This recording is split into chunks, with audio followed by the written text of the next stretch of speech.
Welcome to Talking Heads on USA Global TV, starring the one and only wonderful Dr. Jacalyn. It's a prestigious place where world-class influencers and experts meet, and where you'll find the most trusted advisors and coaches for all things in life and business. Visit usaglobaltv.com to sign up for our newsletter, get the value you need, and be first in line to learn about events and giveaways and other valuable content. Connect with us. Email Dr. Jacalyn at usaglobaltv.com to talk about how you can become part of USA Global TV. That's USA Global TV, where the doctor is always in. Hello, everyone. Welcome. Season's greetings and happy holidays from USA Global TV. And hello to our friends listening on Business Talk Radio. I'm Dr. Jacalyn Kerbeck, and our show today is the Business Talk Show. No reason for you to be anywhere else but right here. And a big part of our success is because of this man, Mr. Cini, who is himself an incredible mentor and coach to so many people, in addition to everything else that he already does. You can count on him. He has your back, and he is always there. Let's bring him out. My friend, partner, and co-host, Cini. What really nice things to say, Dr. Jacalyn. Thank you very much, and Happy New Year.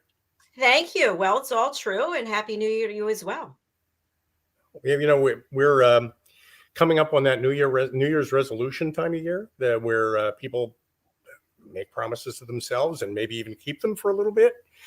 And about what a I'm week, excited about, that's exactly really the subject of today's program, because we're going to be talking to somebody who's created a system for coaches to work with their clients to make meaningful, I don't want to say New Year's resolutions, because you don't have to wait until New Year's to do this, and redefines the role of the coach. And Lisa Manyoky, and we'll bring her out in a little bit, and it'll be fun to talk to her about that. I personally love Lisa Manyoky. As you know, she was also a co-host here. We had some really good laughs on It's All About Tea. Great friend, definitely. She's so knowledgeable and educated and personable, and she also is a TV show host, so it's going to be interesting. The three of us here, none of us have any egos, so that's wonderful. That helps, definitely. It definitely helps. But now, before we bring her out, I'm going to spotlight you. Tell us what you're doing and how you help people and companies. Sure. Thank you, Doctor. We have a program called the Brand and Culture Alignment Toolkit, and the goal of the program really is to take the purpose of an organization, and it could be a company or it could be a part of a company, and personify that purpose in a way that makes it a role model. We actually call that a role target. And then that role target becomes a model for ideal behavior for the members of the organization. So we rely on people's best intentions to want to do the right thing and become better versions of themselves.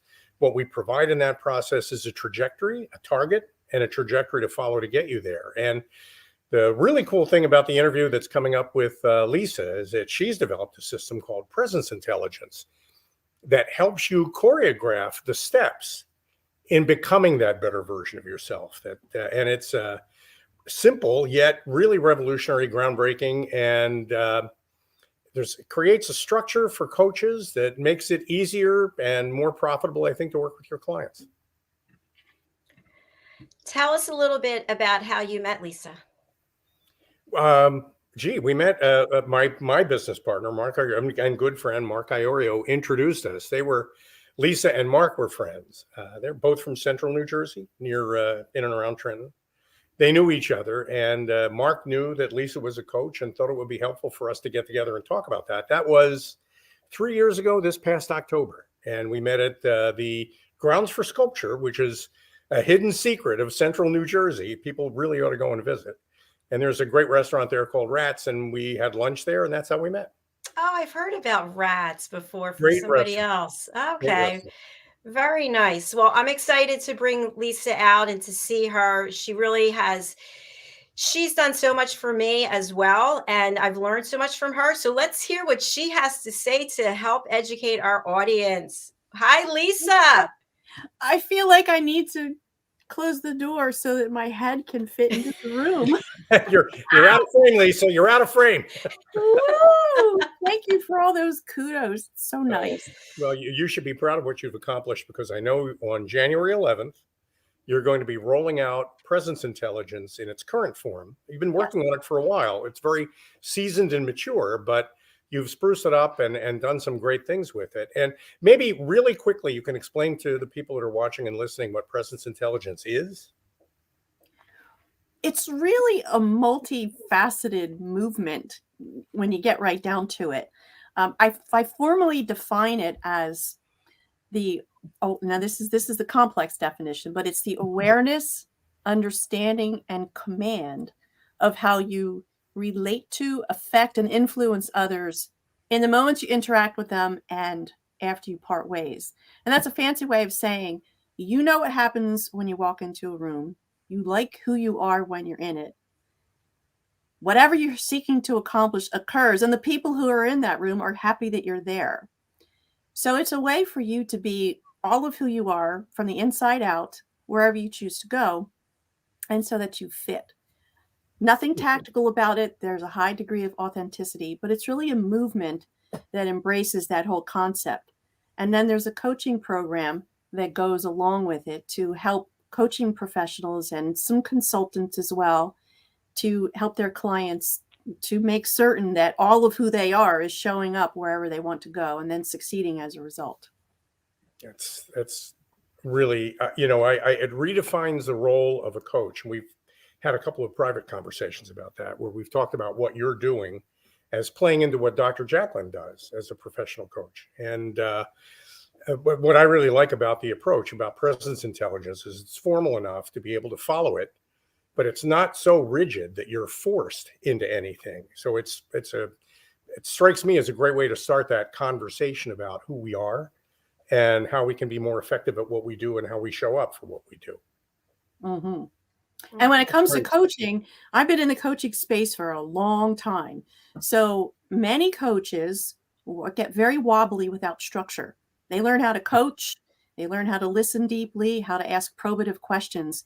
But when it comes to engaging a client and selling their wares and then structuring an engagement, that's where sometimes the bottom falls out.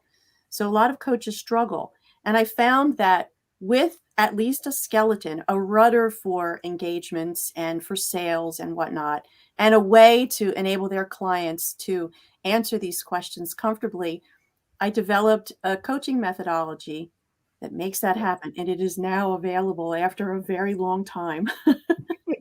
Well, a lot of Congratulations, Lisa.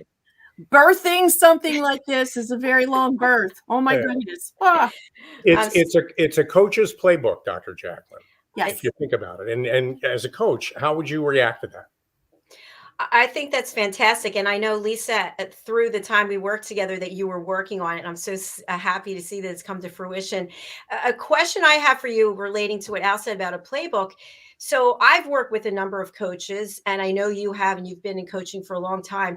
And it amazes me how basically anyone can be a coach, because you don't have to have an official certification. And people just say, oh, I'm a coach and I'm a coach. And what I found many times is there isn't any structure. They're not business people per se. And then what ends up happening is, and I'm speaking in generalities, but they start giving you their opinions about things. And I actually said this to someone. I said, no, I didn't hire you to give me your opinion. I hired you to help me come up with the answer myself. So I love this idea of a playbook. Can you tell us more? Yeah. Well, first of all, coaching is not consultative, meaning we're not saying, okay, here's what you need to do. Put X here and Y there and blend them all together and you get Z. This is not an advisory role. This is a coach saying, here, let me be your companion for discovering whatever it is you need to do to get wherever you want to go. That said, coaching is a business. And if you're not a business professional, if you don't know how to structure a business, then you simply attended coaching school, learned a few tidbits about deep listening and some conversational skills, and then what? So the system that I've developed includes a tool, meaning there's tool usage. There's an interactive process that right out of the gate enables a coach to get a very quick lay of the land in terms of all the components of life that could be shaping an individual's personal presence. And, a good buddy of mine said, all all roads lead to presence. And I said, and presence leads to all roads. It's reciprocal, meaning who you are and how you show up is going to dictate who comes your way, what doors to opportunity open, or the opposite. So this is a guide. There's a step-by-step process, and it's not inflexible. It really offers guideposts, the kind of questions that you can and should ask that are open-ended, meaning they're not answers, they're not consultative. And then there's the tool usage, there's visuals that come along with it, and a whole suite of other support materials that make it easy to make a case for or against a certain position that the client might hold. Well, And hallelujah for this tool designed by you, Lisa. I am it's so super excited. it's a great, and there's structure. There is enough structure to it so that it keeps the conversation moving in a productive direction. It avoids a lot of the parking lot issues that tie up a whole lot of coaching engagements for no reason. It broadens the conversation in a way that covers all the elements. And there are 9 elements. So maybe, Lisa, you can tell us about the 9 elements you explore with presence intelligence. Well, now Al and I have spoken about this ad nauseum, thank goodness, because Al's my tech advisor. However, we've compared this. This was Al's analogy to Jenga. So you can be a great speaker and you can wear nice clothes and write a terrific email, but be in incredible debt or really unhealthy. And those weaknesses are in the position to infect the good things that are happening. Or you can wear a great suit and then open your mouth and say, oh my gosh, their grammar's really poor. They swear a lot out of turn. All these 9 areas of life. So we start with their appearance, and then there's a fitness category and a relational category, meaning appearance would be appearance, your attire, how you look. And then there's speaking and writing. They're all things that people can see and hear. Then there's career, your career fitness, your health, and your finances. They're all really relevant to how the rest of your life can fall into place or not. And then there's the people in your life, how you interact with others. And the most important category that I found that needs to be really strong is your character. Your character, if you are of strong character, meaning virtuous, then you will likely be forgiven deficits in other parts of life, whether it's your wardrobe or how you feel about your career or whatnot. A good character is the driver of a positive personal presence. So if you can, for Dr. Jacalyn, for the coaching clients, and you've been a coaching client too, what you have is a series of questions, really self-inventory questions. You ask yourself these questions. You score your answers on these questions, and the results are all tabulated in these 9 categories. And what you get back from that is a picture of how you see your circumstances that you don't readily get from a conversation. No, and it's right out of the gate. So there are 11 questions in each of 9 categories. They are all structured positively. It's not, I need to lose weight. It's, for example, I like the shape of my body. Either you do or you don't, or maybe you're somewhere in between. But none of the answers are to be judged. It's just how you as the participant feel about your appearance, how you write, how you speak, the people in your life. You're the only person who knows the true answers. And in a coaching engagement, it behooves you to answer them honestly so that your coach can get a really instant snapshot of where your strengths and weaknesses are and where your feelings are about yourself that might really be making life terrific or dragging you down. So it gives the coach a really instant edge to set the priorities with their client to know where to go first. It saves time. It's brilliant. That saves a lot of time, a lot of aggravation on both parts. And, one thing I know for me as a coach, I want to get people to where they need to go as quickly as possible. It's not therapy. You don't want people hanging around for years, just taking their money. So it sounds like a tool like this is going to be so helpful to get that done. And that feels good for both parties. It does, because for coaching competencies, the coach sets the agenda. But I've had many instances when the client sets the agenda. They don't know where to begin. They might be feeling poorly, but this summary of feelings and all areas of life that touch each other helps both parties see, well, okay, I've got some strengths here, I've got some weaknesses here. This is a really tough spot for me. And it gives the client and the coach the opportunity to say, where shall we begin? Instead of having it to be very mysterious out of the gate and say, I don't know, I just feel lousy. And that wastes time. And from the client's perspective, it costs money. Where did this come from, Lisa? I know, talk about the background of it. Well, my career was in graphic design and marketing. So that's where I got my degree. And that was back in the 80s. And what, just as the computer came about, that was Macintosh was released. So I was doing products and services and making them look really good. But because I kept my clients for such a long time, I became privy to the underbelly of these organizations and noted that some organizations were flourishing because the dynamics behind the scenes between management and supervisors and C-suite professionals and all their direct reports were really smooth sailing. But other organizations were falling apart because there was incredible dysfunction at the conference table. So I became a real student of the behavior. And over time, because I was kind of an outsider insider, my clients started to ask me for opinion about what I saw or what I observed. And I was in the mix long enough that because my role was on the outside and I wasn't tied up in the hierarchy of employment, I could speak freely.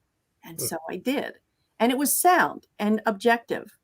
And it gave me the liberty to continue to do that. Now, back in 2007, I went through kind of a messy divorce and ended up raising 3 kids pretty much by myself. So I worked from home. The pace was frenetic. And my way of building community was to get educated. So after 6 coaching certifications, I concluded that there wasn't one specific coaching movement that took all aspects of life into consideration and how they could affect either the performance or the mindset or the feelings of the client. I mean, like, for example, emotional intelligence is terrific. It's important, but you can be emotionally intelligent and dress poorly or be in debt or be unhealthy. And that will affect in so many ways other parts of your life. So I thought that there needed to be a composite look at the whole landscape of life and how you as an individual, the client, felt about them so that there could be a real understanding of the little things that might be making the big things problematic or the big things that were making all the beautiful things recede or disappear.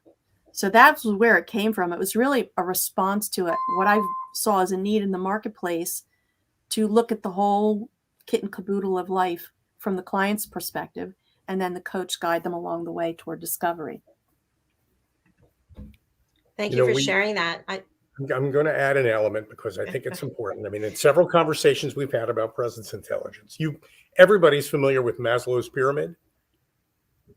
Everybody knows it. You start at the bottom, and until you've got a good solid foundation, you don't move up from there. And until that's all done, you don't move up from there. Well, one of the things we figured out is that if Maslow had ever played Jenga, he wouldn't have ever used a pyramid. You work on the parts that need to be worked on.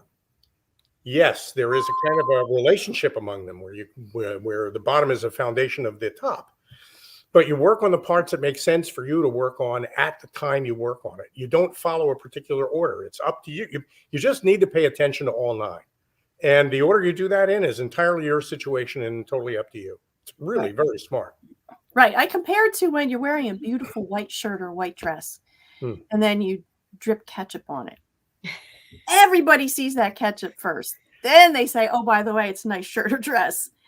So sometimes those tiny little flaws end up really infecting or affecting or weakening some of the good stuff.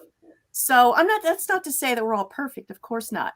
But some people get in their groove early in life. I mean, they get their runway professionally or personally. They're born into a family who champions their causes and whatnot. And other people, I use the example of the cellist whose parents make her go to school to be an engineer because they think she'll be playing cello on a curb somewhere and living in a box. She was miserable as an engineer. She wanted to play cello, but it took her a long time to say, okay, I'm going to play cello, because she had to get rid of old stuff in order to pursue new. Well, presence intelligence is that. Who am I? Who am I? Without all the noise of early influencers or circumstantial demands, who am I? And who are my people?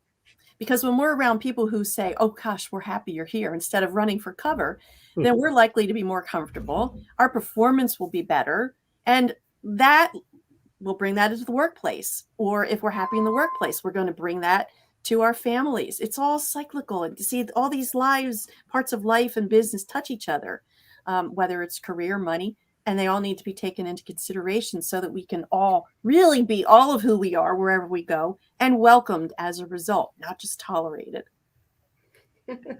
I love that, especially since it took me 57 years to get to where I was supposed to be. So, Lisa, a question I have for you, because I know this is a labor of love, and you've put so much of your heart and soul into this. What was the moment that you said, okay, it's finished, it's ready to go, let's celebrate, let me put it out to the world? Oh, you know what? I had 3 kids. So I promised myself that when my final child went to college, that I would turn my attention away from parenting, because I was parenting and my children in a way that I wanted to, which was hands-on and highly invested in their lives. And when she went off to grad school, which was in August, I said, pedal to the metal, it's time. So that's when I finally decided that it was time to invest my time and energy in creating this product and bringing it to market. And Al has been very instrumental from the mechanical piece of the technology piece. I'm telling you, I cannot say enough. Bringing a tool usage with a movement and the marketing piece is a colossal endeavor. Colossal. And not to be done alone. It's easier when you have help, but it's also great when what you're really doing is adding a little bit of propellant to a terrific idea. And I mean, the fundamental idea is just so good. It begged the assistance, and I was happy to provide it. And I think it's going to do so many people so much good, really, when it gets rolled out there. And it's been tested too. That's another important thing. I know a lot of people who come up with this thing or this concept or this idea, but they don't vet it in the marketplace. It's been received really well for about 1.5 years now. So I know people need it. I know they like it. I know it works. And that's a really important, very important facet of bringing a project like this to the marketplace. And it's not an assessment. It's not. Oh my gosh. Now, I mean, Dr. Jacalyn, do you use any assessments sometimes in your coaching practice? Yes. Yes. By the way, we have a comment. I just want to, great to watch Lisa launch her program live. Oh, that's nice.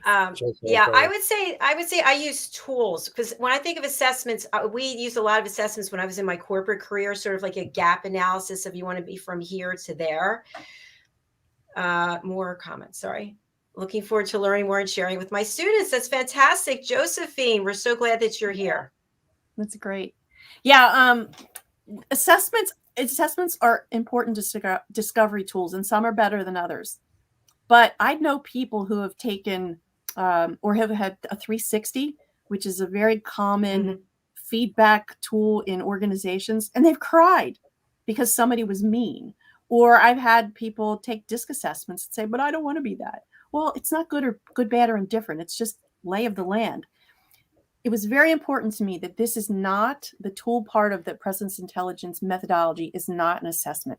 It is an inventory. And I can really be a hair splitter when it comes to words. It's very important. The inventory is just that. Here's what's in stock right now. Here's the closet we need to clear out. Here's the one we need to replenish. That's it. It's not a fixed result. It doesn't say, oh gosh, you're good, bad, or indifferent. You're the person answering the questions, and you're the one who gets to decide, this is how I feel. And if your relationship with your coach is healthy, which we hope it would be, you'll be transparent and completely honest so that you're off in a good foot to get to the bottom, whatever is causing you troubles. But it is not an assessment. It is an inventory, and we'll never judge. It's totally. I mean, in that respect, I think it's everybody I know, when they walk up to a mirror, does a little something before they step in front of the mirror, whether they suck in their stomach or straighten their hair. Then they look in the mirror. And everybody I know who's ever walked into a room not expecting a mirror but encountering one has never recognized the person they've seen in it right away. because it wasn't who they thought they needed to be in order to look good in that mirror when they looked at it. What I love about presence intelligence is it's an opportunity to actually see the person in the mirror that you are. And it doesn't require a lot of courage. It's certainly not threatening. It's nothing frightening about it. It's just very frank and honest and very revealing, which is kind of, I mean, I flunked it 6 times before I finally got it. That's pretty good for you, Al, isn't it?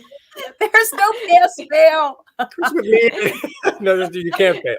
There's no way you can fail, but you can recognize that you maybe overestimated or underestimated elements of it after you've looked at it. It's not intended to be done just once. It's intended to be the basis of an ongoing conversation. Mm-hmm. So revisiting those answers is part of the process of coaching. I think that's critical too. Right, because a coach is going to help you move forward, not stay stationary. We're looking for improvement.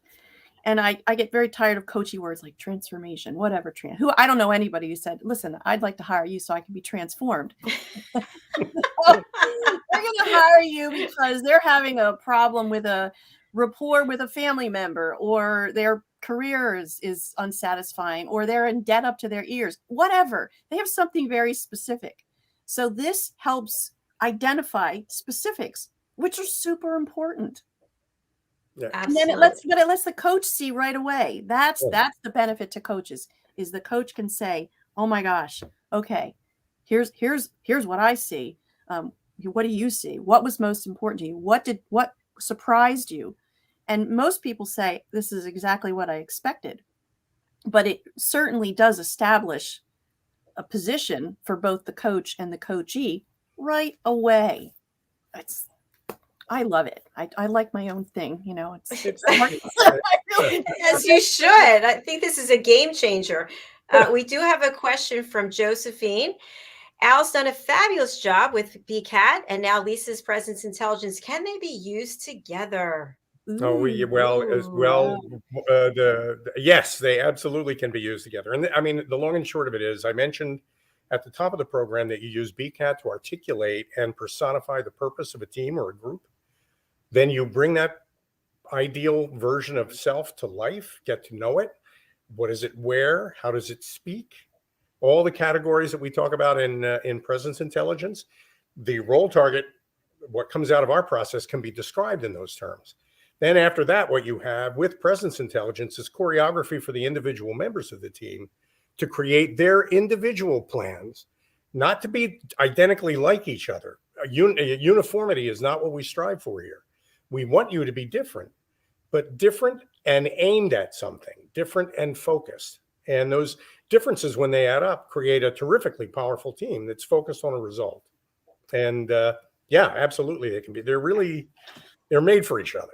Yeah, presence intelligence is it's a way to dig a little bit. So if a person's in an organization and was hired for a specific role, chances are they have some other skill set that may not have been relevant at the time they were hired, but it might be really an important contributor toward this role target, toward this new personality of an organization, which is culturally strong. So, for example, I use the example of a note taker. Maybe this person was hired to be an admin and has really nice handwriting. Use that person to write personal notes to people. I'm sure that wasn't part of the job description, but it could be a wonderful asset for an organization that wants to be more personable with their clientele or their customers, whomever. So this is a way to presence intelligence to say, hey, here's what I've got to offer. Here's what I can contribute toward this initiative. You're not asking people to change. Nobody wants to change unless they want to change. For you to ask it of them, well, that's an ask that's likely not going to happen. But you can ask them to contribute, and that feels good. Contributing is giving. It feels good. And it's productive from the perspective of a BCAT engagement, where an organization is looking to unify its employees, its motives, its morale in a really positive way, so that they're recognized consistently in the marketplace and sought after because of it. That's a pretty solid way to put it. And it's growth, really, not change. Everybody wants to grow. You're right. Nobody wants to change. They certainly don't want to conform or be like what somebody else wants them to be. But everybody wants to find an opportunity in their own way to grow and become a little better than they are. They're all looking for that. And they want the freedom to be able to do that in their own way. Mhm. No, they get freedom with a little guidance. The guidance is what makes it work, because now I know what directions to grow in. And Well, it's the old vacation plan, you figure out where you're going first and then map out the route. then you figure, And yeah, it's very similar here. We know this is the organization we want to be. What are you going to do to help us get there? Help, not transform. definitely. Al, I loved how you used that word change, because that is something that people really they get their back up. It's like, I don't want to change. What are you talking about, change? Especially when it's working with coaches. If you use that word change, that turns a lot of people off, because then it's also it's kind of implying that there's something wrong, right? Right. Nobody wants to think there's anything wrong. Hmm. We've got another comment. I love Josephine. ICF certified coaches really like to use tools. Absolutely. Especially if we can use them to show return on investment. Can you help with that, Lisa? Well, the return on investment in this case is the client. I mean, this is a very personalized experience. So if a client is having trouble in any one of the arenas of life, improvement in that area will likely help them in some way, whether it's fiscal or health-wise or wardrobe or whatnot. So for the coach, though, the benefit that I bring to this experience is that I have 30 years in marketing and design. I mean, I've done logos and branding and whatnot, and the coach practice, building their practice and having not only them as individuals a strong personal presence, need to have a good business presence as well.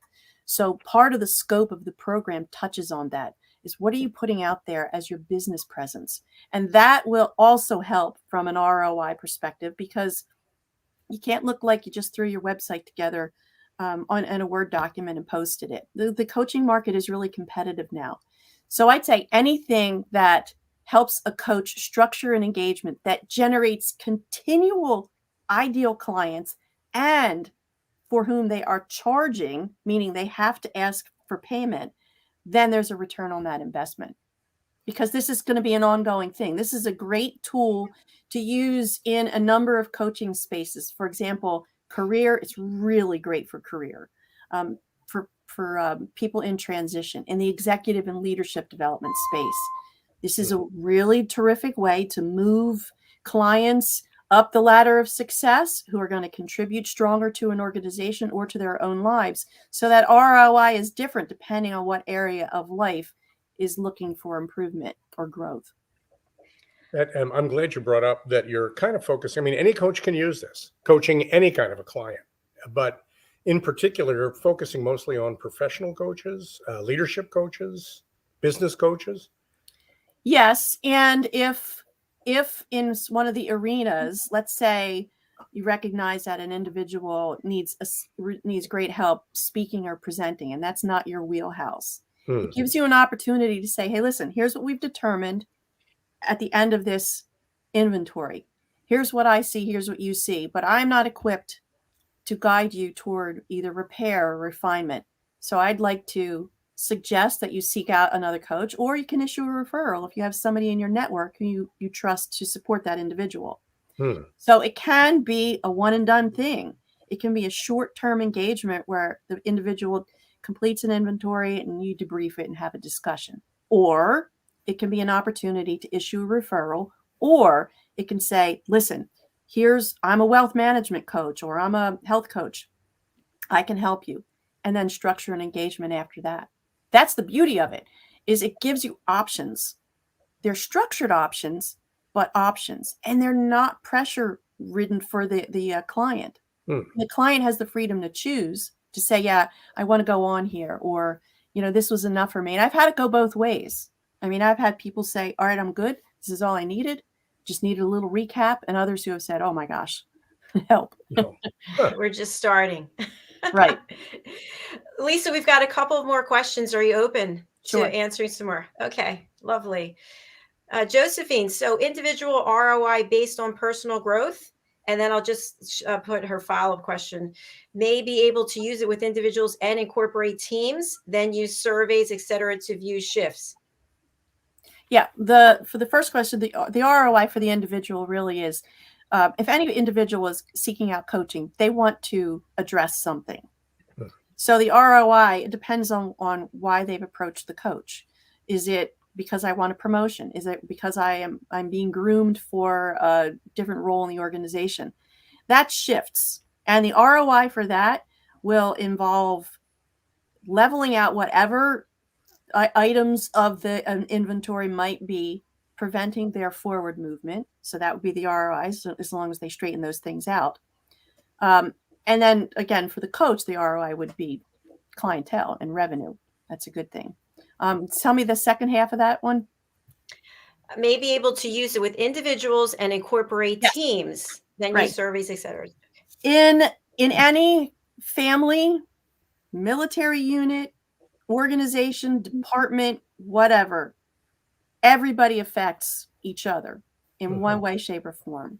I mean, does your family like when you're in the room or not? When you enter the room of colleagues, are they nosediving into their computers or running for the cafeteria, or are they sitting down and talking? So one person can either make an organization or a team better, and one person can also destroy it. And I've seen that go both ways. The old one bad apple can spoil a bunch. It's true. When an apple rots, it actually emits a gas that does corrupt the rest of the basket. That's actually true. And it's the same with people.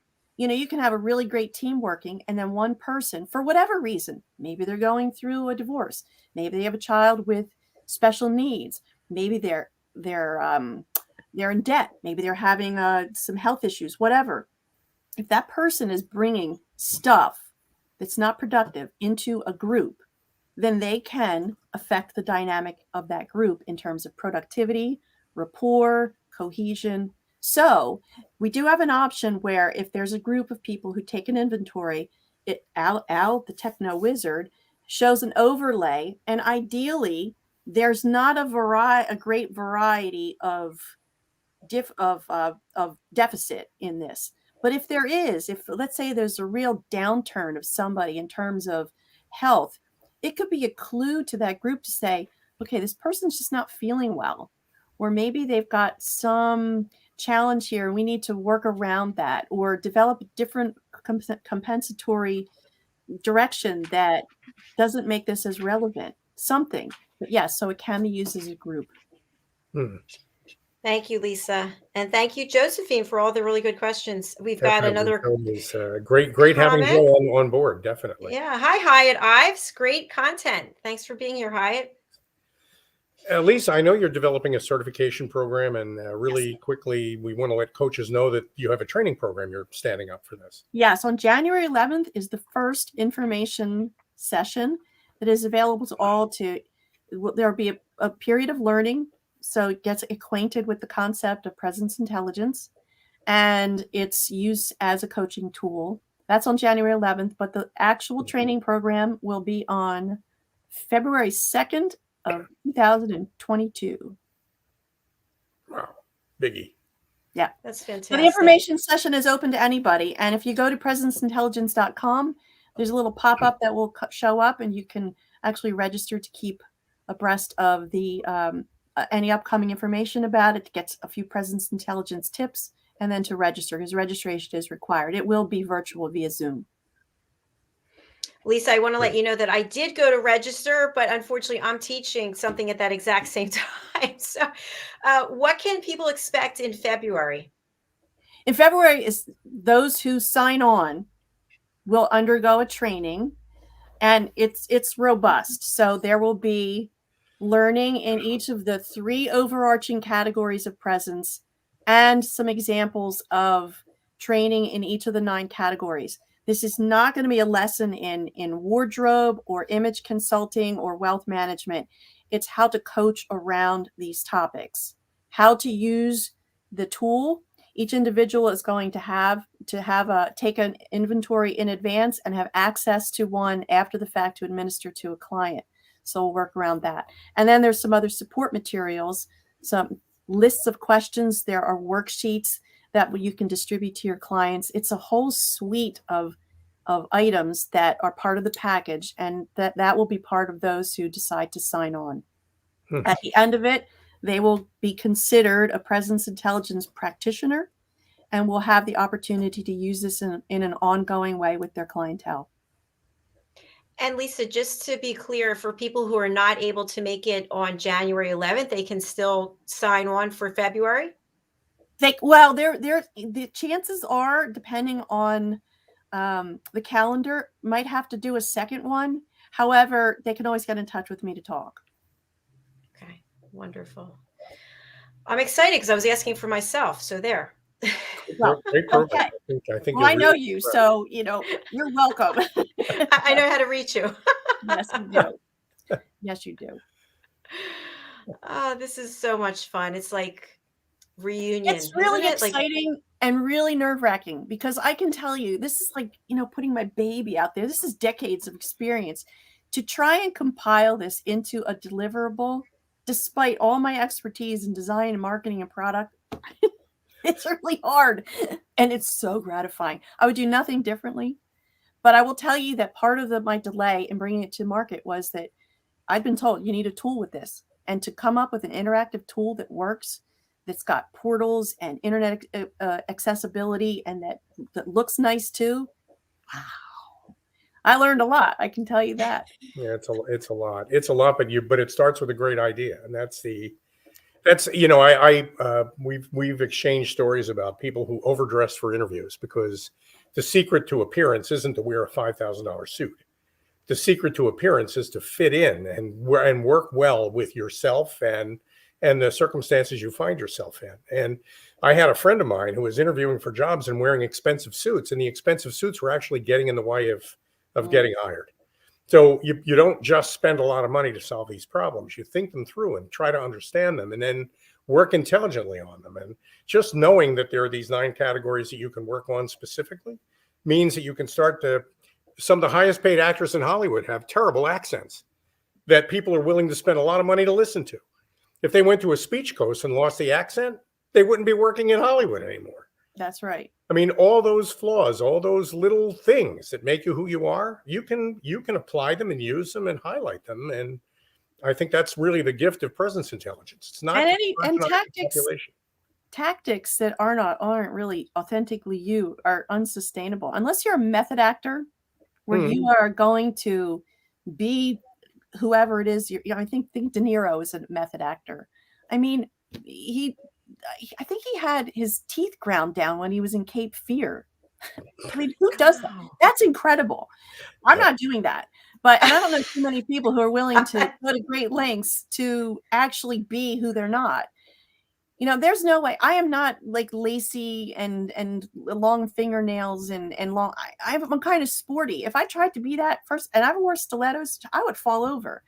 So I need to be who I am. And so I think everybody else should, and then be appreciated because of it and not tolerated. You don't want to be tolerated. That's mediocre. You want to be embraced and everybody coming. Oh, so-and-so's in the room. Yay, hooray. Host throw a parade. That would be my ideal, that everybody can feel wanted and like they fit and they have a place in the world. They can contribute something good, and that there's reciprocity there. There's my altruistic piece of it. This is not just a coaching program. This, I think, is a part of life that for those who don't feel like they fit in, or those who are lonely in that big room or in their family or circumstances, this will help mitigate that. That sounds like a fantastic New Year's gift for coaches and for clients everywhere. I love it. And I want to share something else because Al has been so helpful too. Obviously, he's been really helpful to me. When I first started broadcasting with Al, I was, hello and welcome. I was using this strange voice. And he's like, what are you doing? And I said, I thought that's what broadcasters are supposed to do. And he said, no, people need to know you and like you for you. So I think that there are a lot of us that do that. We put on something because that's what's expected. And we can't really be in our glory, in our lane, if we're not being who we are. And we need to find out who we are a lot of times. So we do. And whoever you are is wonderful it's so wonderful. And then if you are, it's like anything. If you go to a website and the headline is, where you are, you're in the right place. Same thing when you show up in a room. You're in the room with the wrong people. You'll feel it, they'll feel it, and things won't gel. But if you're welcome, you sit back, you relax, you're productive. The whole point of it is, fit. Where do I fit? And some people find it early and some people don't. But this is an attempt for me to contribute something to a community who are helpers by nature to help their clients fit, which feels really good. You get a stone in your shoe, you can still walk, but it feels garbage. Like, who wants to walk with stones in their shoe? You can still move through life not doing what's truly you, but it won't feel as good. So this is my contribution toward that. It's a great contribution. It's a system that if you follow it and you're honest with yourself, you can learn to like yourself. It's a way to learn to like yourself. And find people who like you too. Mhm. Which is really important. I think they go together. I think they really do. I think when people have difficulties with themselves, that radiates and projects, and people go away from you. Yes. Well, that's the whole premise, is that whatever's on the inside is going to leak out in some way. It's coming out one way or another. It's coming out, inside out. How you feel about yourself. If you're happy with yourself, you're going to walk differently. You're going to interact differently. If you're not happy with yourself, you might recede. You might be a wallflower. You might wear clothes that hide. Hard to say. How people suppress or express themselves is very different. But the ideal is you like who you are. And the people around you do too. Everybody sees it. Lisa, I have a question for you. It's sort of a personal, professional question, but I know, as does Al, that you're so talented in so many areas, whether it's branding and marketing, and you just took this incredible course. What was it? Something neuroscience, whatever. My question for you is for everybody who's out there. How do you know where to focus your time and energy when you are good at so many things? How do you go down that lane and make it your own? Because that's what you've really done. Yeah. There's that portfolio approach to life where you do a little bit of this, a little bit of that. And, those of us who like variety, it's very easy to get deterred. But I've coined this phrase, the invisible feeling of rightness. I think there's a time when you're really in your zone. There's a qualitatively feel about it that just feels good. It's easy. And that's not to say that we don't want to work at things that are important. Of course not. But when you're doing your thing, whether it's playing violin or crafting presence intelligence or technology or whatever, it feels good and it feels right. And that's a very difficult sensation to describe in words, but people know it when they're there. Like when you go to the clothing store and put on a jacket, the ones that fit well, the ones that are going to one washing and they're going to fall apart. There's something good about wearing clothes that fit. And this is sort of like that.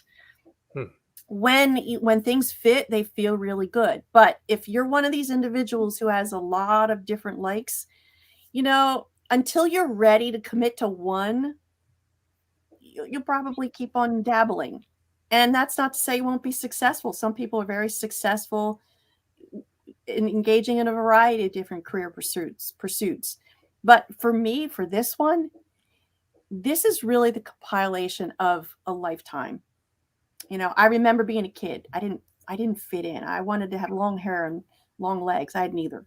I had an allergy to polyester. So I had to wear like white cotton socks while all the other girls are wearing the cool knee socks. And my mother made me wear corrective shoes. I mean, these are stupid little things that when I was 10, I still remember them. And I remember how it felt when I didn't feel comfortable in my own skin. And I found soccer. I was really good at soccer. And so that gave me like, oh my gosh, I'm good at this. And I was very different after finding a sport where I excelled. So when you find those things and other people around recognize them, because, again, it's cyclical, it's reciprocal. Sometimes that's just enough that you need to say, I'll go that way. But there's nothing wrong with variety. But I will tell you, as one of those individuals who has done a lot of different things, to sink your teeth into something meaty and substantive like this, there are a lot of working parts to it. So there's enough variety in it of itself, but it's real. It feels really strong, and it felt like it was time. So for me, this was kind of an intuitive life circumstance sort of thing. I think it's different for everybody, but you'll know. I think if you're paying really close attention to your cues, your gut, what is your gut telling you Do you get goosebumps and pink cheeks when you talk about something? Are you animated? Your body will tell you when you're on point. People around you will definitely. I mean, tend to be pretty liberal with opinion. And then collectively, then you put your flag in the ground and stay there for a while. Nothing to say you have to stay forever if you just don't like it. I love this. Brilliant. When you said the word dabbler, I know I've been a dabbler until I got to where I am. So I can relate.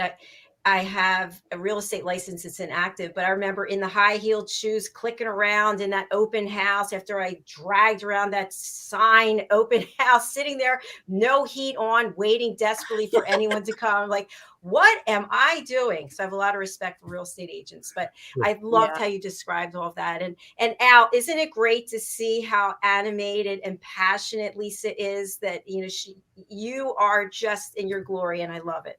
I love this. I absolutely love, and I can do a lot of other things, but it doesn't mean that I should. And the same for you. I mean, could I sell a house if I put my mind to it? Sure. Do I want to? No. Yeah. And you need to know that about yourself. And I want to point out too, you recently did a project with college students. Yes. And I want to talk about the value of getting your arms around this when you're young, when catching it early in your life. Would you say that's important? Well, again, our parents, who are our guides when we're younger, have an opinion and often help us. I mean, some parents are better at it than others. I gave my children a lot of birth. Like, listen, you want to do that, you do that. One kid got a music degree, doesn't want to do it anymore right now. And I said, don't, because if you're miserable in your job, believe me, you're bringing that home, you're bringing it to your family. Just find what you will love to do. And that's perfect. Just do. Especially because it's a long work week when you're doing something you don't like. So my kids coming out of college had permission from me to pursue that which made their hearts sing. And that sounds so flowery, but it's the truth. When I talk to college students who are involved in the College of New Jersey, there in the IT project development or project management roles. And some of them might get out and say, oh my gosh, I just want to do technology. I don't want to manage. I don't want any part of that. My son's a good example. He's a recruiter in Philly, and they were grooming him for management. He says, I really just like recruiting right now. I don't want to be responsible for other people's performance and roles. And he went to his supervisor and she said, glad you figured that out on your own. Just then recruit. So for a person at a young age to shut out the noise of parental authority, because remember, they're probably in some cases, not all, on mom and dad's tab to some degree, whether it's through housing or tuition or whatever. Now, this is their time to say, hey, I want to do this. And this gives them an opportunity to really dig into themselves and to hear their gut and their heart, and to listen really carefully to what they like to do and then pursue as a result. To get a runway for that at that age, oh my gosh, so much better. Because I run into a lot of individuals who are in their 40s and 50s who did what they thought they had to do and don't want to do it anymore. And once you've got a lifestyle in the mix where you've got mortgages and kids and whatnot, taking adventures or exploring your career pursuits is a lot harder when there's expense behind you that must be met. So this is the time when there's more room to find what really floats your boat. And so I think college age kids is a really, really good opportunity for them to take a look inside with them outside of any other influencers and figure out what they really want to do. And again, it's not fixed, but they shouldn't necessarily be confined with what preceded them if it doesn't feel right. I'm thinking high school guidance counselors, seniors, coaching seniors, and placement counselors in colleges. I think these conversations with presence intelligence could be really valuable for career departments in universities. Yeah. Juniors and seniors who are about to go out into the world, who have no framework. This is a great thing for them to look at now, instead of at 45 and 50 to say, well, I did this for 25 years and sure, I've got a nice house and all, but boy, my soul feels empty. I hear that a lot. So Well, I think also with the great resignation and what's happened during the pandemic, and people they have to, they lost their business or their business isn't doing well, and they have to really look at themselves and say, am I happy doing what I'm doing anyway? Or is this an opportunity to look within and make some other choices? And for organizations, as far as the great resignation goes, organizations are being interviewed as much as employees are. True. So those who are hiring, they've got to up their game in terms of presence intelligence too, and make certain that people will want to work with them or for them or report to them. Because, if you read all these studies that people leave companies because of bad management, sometimes they love their jobs. If they don't like who they're working with, they're out of there. So true. So this is an opportunity too for those who are in roles in the leadership of an organization to say, hey, I want to be the kind of leader who my team wants to report to, who my team wants to collaborate with. So this is not just about employees. This is a good one for business leaders as well. Cool. Yeah, so many HR organizations are so buried under paperwork that they forget that your job is really people work. Yeah. And the people work job begins with inventories like presence intelligence, where we actually understand the person in a holistic way. I think it's such a great contribution. Thank you, Lisa. Sure. My pleasure. Thank you very much, Lisa. I'm so excited for you and for all of us, because this is this inventory tool is wonderful. Now we can go to your website, presenceintelligence.com, and what can we find there? There's a pop-up that comes right up that will give you a place to sign up. And I am not a frequent, you fill your inbox every day with nonsense, but you'll get regular announcements of timing, opportunities that are arising. But the main information session, the first one is January 11th at 1:00 Eastern Standard Time. Great. All right. Fantastic. Every coach should go. Yeah, just come and listen. Absolutely. It doesn't cost a dime, but you learn something even in that hour. And I'll stay on and answer as many questions as necessary. Sure. We need a second date for questions. I'll set one up. No problem. That's very easy to do, especially given that the world is still pretty virtual. But the course itself, I promise a whole lot of support, a whole lot of information, definitely a lot of fun. I will not do this if it's not fun for me too. And an ongoing resourcefulness on a number of other things that can contribute to the sustainability of a good coaching practice. So exciting and exceptional. And thank you, Josephine. She says, thanks, Lisa. Watching us on LinkedIn. Nice to have you on board. Definitely. Thank you. I just want to say from a personal side that it has just been a complete joy to be with the two of you today. And I love you both, and you both have helped me in my career so much that I just want to say publicly, thank you. Oh, Thank you, Dr. Jacalyn. that's so nice. That's good to see you. Yeah. Good to see you too. Well, we have to sign off. We have another show right after this. And Lisa, I just want to spotlight you again and put your contact information up. So who should reach out to you and how can they get in touch with you? Okay. So January 11th, 1:00, any coach or individual in a career, leadership, or executive support position, come and listen. It's good information. The actual program begins February 2nd, 2022, and you can reach me at lisa@presenceintelligence.com. If you go to the website, you get some more details on that, and then stay tuned for announcements that will come via email with details, some tips, and some program directives. Fantastic. Okay. Great. Thank you again, Lisa. It's great All to righty. see you. Congratulations. Thank you. Bye-bye. Wow, Al, I'm so glad to hear that you've been helping Lisa and championing everything that she's doing, because you're such an inspiration yourself, and just a gentleman and a scholar, might I add. Well, I really appreciate you saying that. But for me, it's fun when you see people like Lisa and people like Dr. Jacalyn Kerbeck who have great ideas. For me, anyway, the fun of it is just watching the idea come to life. And if I'm ever able to do anything to help, I'm happy to do that. And it's an honor for me to participate. So thanks, Dr. Jacalyn, for everything you do and for making me a part of that. I appreciate it. back at you. I'm going to spotlight you. How can people get in touch with you, Al, and who should reach out?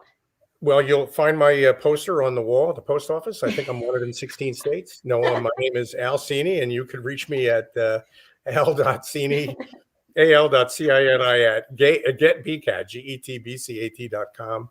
We also have a toll-free number, 855-999-BCAT.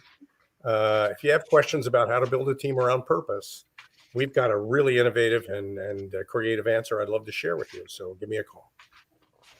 All right. Thank you, Al. I just want to share, I don't even know if this is going to come out, but so the book that I wrote, which you can't see behind the green screen, I actually have a special dedication to Al. Can you see it? Not really. Oh, man. You're supposed to shrink that picture sideways a little bit. But thank you. Just Thank wanted you. to share with everyone publicly that he is the real deal, Mr. Cini. He's got his own busy life, but yet he's there to mentor, to support. But please don't contact him about that, because Lisa and I have first dibs with him. Okay, he only has so much time to go around. Thank you. Thanks very much. All right, thanks everyone for being here. Thank you, Lisa. Al and I have another show coming up, The Listening Mentor. We will be right back after we take this quick break. We'll see you then. Bye. Bye, everybody.